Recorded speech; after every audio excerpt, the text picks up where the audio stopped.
Good morning, everybody, and welcome to the Bluegrass. My name is Catherine Kaufman, and I'm a psychic medium here in Lexington, Kentucky. I'll be your instructor for this course on how to do a crystal grid. So first, we're going to start off with a quote from Nikola Tesla. When I came across this quote, I was really kind of surprised and shocked, but I think that the fact that he quoted this is very relevant to any type of use of crystal therapy, crystal healing, and the use of crystals to augment intention, which is what we're doing by making a crystal grid.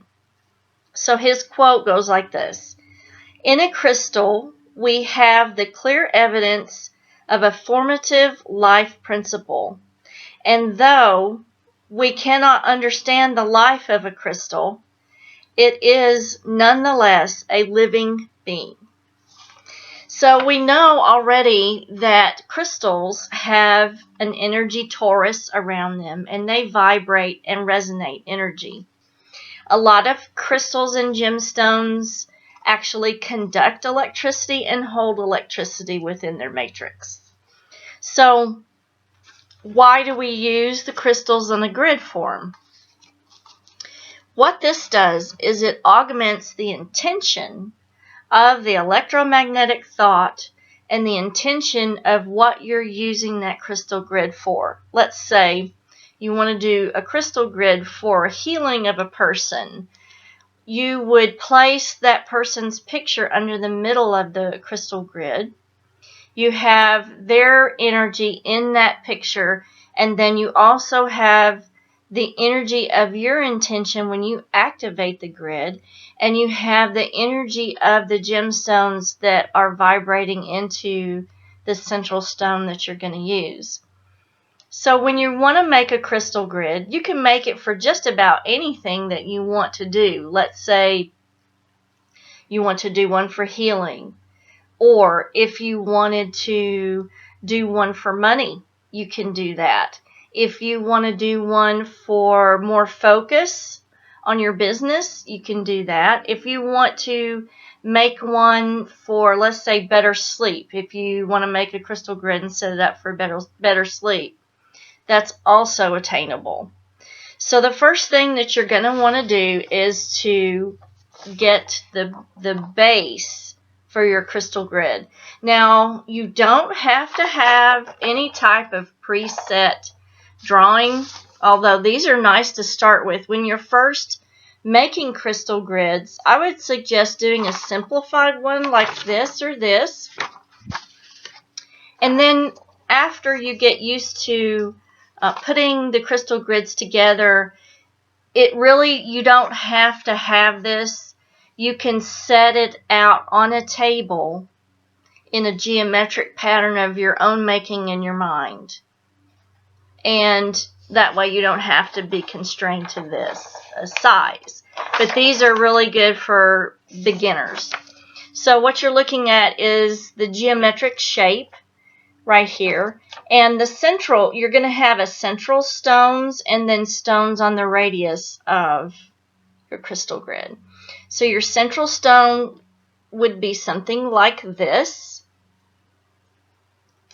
or even smaller. You could do a smaller one, but you want your central stone to be pretty much larger than the ones on the outskirts of the radius of the grid. Okay?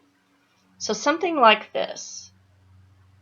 And this is good for a central stone because when you go to activate your grid, it's really going to add a lot of energy to that grid. So the other stones that you're going to use are maybe something like this. These are citrines, raw citrines, and you would place them in the radius points of the grid. Now, do they all have to be citrines? No. You can alternate. Let's say you want to do a crystal grid for not only success, but loving your success and loving yourself and your success. You could alternate these citrines with maybe a quartz, rose quartz here, citrine here, rose quartz here, citrine here. So you want to have your smaller stones that are going to all go in the radius of your grid. Now, let's say you have a grid like this. You don't have to fill up every single opening on that grid. You could just maybe put them on major points of the grid, like here, here, here, and here. Because I know a lot of people, the gemstone collections can be a little pricey to start your collection.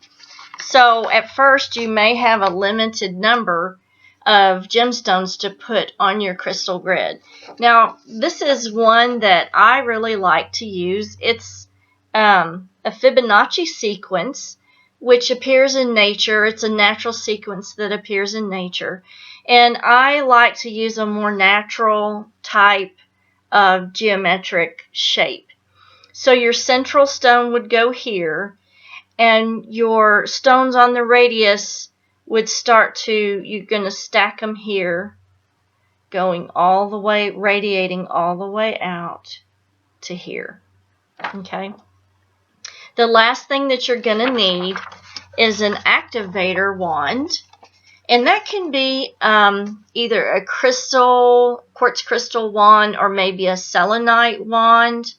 I don't have one with me right at the moment, but I will be posting pictures of different crystal grids and how to activate. We're going to do another video on how to set up and activate your crystal grid.